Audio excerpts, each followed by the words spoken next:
The Osmo Dashcam Pro is advertised on its official site as a 4K front and rear dashcam with night vision, wide-angle coverage, and insurance-approved recording. It promises easy-to-minute installation, parking surveillance, and even claims recognition by Australian insurers.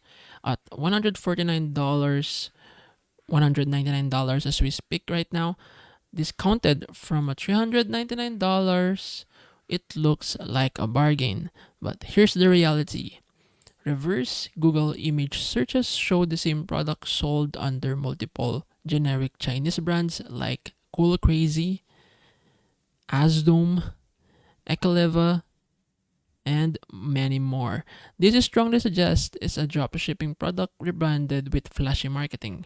While the site boasts 4.7-star rating, independent reviews are scarce, and many consumer watchdogs warn that the 4K resolution is often interpolated, not true native 4K. Complaints also mention average build quality, exaggerated discounts, and limited customer support. The Osmo Dashcam Pro is more marketing Mirage than premium tech. It's essentially a rebranded drop shipping camera.